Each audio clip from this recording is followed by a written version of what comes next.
Hello everyone, welcome to వనికాస్ channel. ఈరోజు ఈ వీడియోలో ఆషాఢ మాసం ప్రారంభం ముగింపు తేదీలను, అలాగే ఆషాఢ మాసంలో వచ్చే ముఖ్యమైన పండుగలు ఏమిటి, అలాగే ఆషాఢ మాసంలో అసలు గోరింటాకు ఎందుకు పెట్టుకోవాలి, గోరింటాకు ఎర్రగా పండాలంటే ఏం చేయాలి, ఇలాంటి అన్ని విషయాలు కూడా ఒకే వీడియోలో క్లియర్గా ఎక్స్ప్లెయిన్ చేస్తాను. మీరు వీడియోని స్కిప్ చేయకుండా ఎండింగ్ వరకు చూడండి.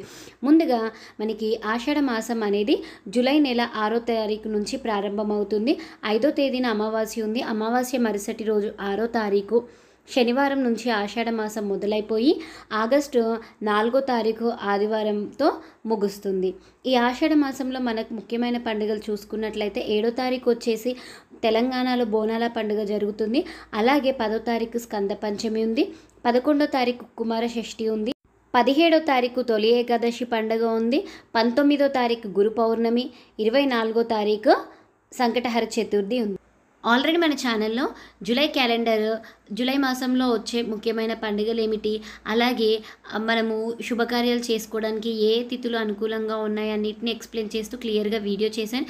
ఎవరైనా మిస్ అయినట్లయితే కింద డిస్క్రిప్షన్లో వీడియో ఎండింగ్లో ఇస్తాను, తప్పకుండా చెక్ చేయండి. ఇక ఈ ఆషాఢ మాసంలో గోరింటాకు ఎందుకు పెట్టుకోవాలి అంటే, ఆషాఢ మాసం వచ్చే వరకు మనకి వర్షాలు మొదలైపోతూ ఉంటాయి. వాతావరణం అంతా కూడా చల్లగా మారిపోతుంది. వాతావరణం చల్లగా మారుతుంది, కానీ మన ఒంట్లో వేడి మాత్రం అంత తొందరగా మారదు. సో వాతావరణానికి అనుకూలంగా మన ఒంట్లో వేడి తగ్గడానికి ఈ గోరింటాకును పెట్టుకుంటారు. అంతేకాకుండా గోరింటాకులో రోగనిరోధక శక్తిని పెంచే ఔషధ గుణాలు ఉంటాయి. అలాగే రక్తాన్ని కూడా సరఫరా బాగా చేస్తుంది. అందుకే ఈ ఆషాఢ మాసంలో గోరింటాకును పెట్టుకుంటారు. అయితే ఈ గోరింటాకు ఎర్రగా పండాలంటే ఏం చేయాలి, దీనికోసం చాలామంది మనకి చింతపండుని కానివ్వండి, నిమ్మకాయలు, కాసు ఇలా రకరకాలుగా యూజ్ చేస్తూ ఉంటారు కదా.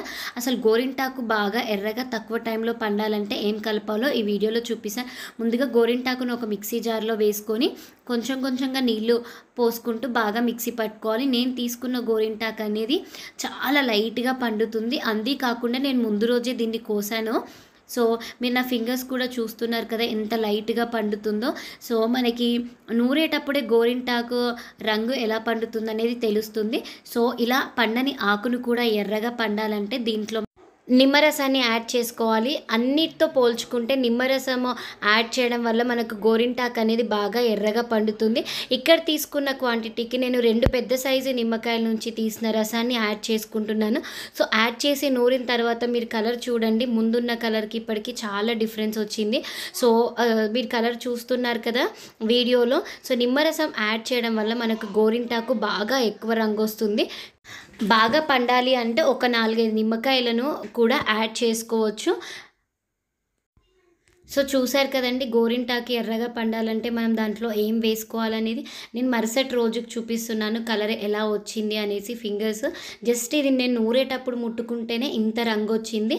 ఇప్పుడు మనము గోరింటాకు డిజైన్స్ ఎలా పెట్టుకోవాలి అని చూసినట్లయితే, గోరింటాకి డిజైన్స్ పెట్టుకోవాలంటే ముందుగా ఇలా చేతుల మీద పెన్తో డిజైన్ వేసుకొని తర్వాత ఏదైనా ఒక పుల్ల తీసుకోండి. లేదా అంటే నేను ఇక్కడైతే అగరబత్తి వెలిగించినాక వెనక చివర పుల్ల ఉంటుంది కదా, దాన్ని తీసుకొని చక్కగా గోరింటాకు వేసుకుంటున్నాను. ఇలా గోరింటాకు డిజైన్స్ వేసుకునేటప్పుడు కూడా కాస్త మందంగా వేసుకున్నట్లయితే మనకి బాగా ఎర్రగా పండుతుంది. ఆల్రెడీ మన ఛానల్లో గోరింటాకు డిజైన్స్ వీడియో ఉంది. ఎవరైనా ఇంట్రెస్ట్ ఉన్నట్లయితే కింద డిస్క్రిప్షన్లో వీడియో ఎండింగ్లో ఇస్తాను, తప్పకుండా చూడండి.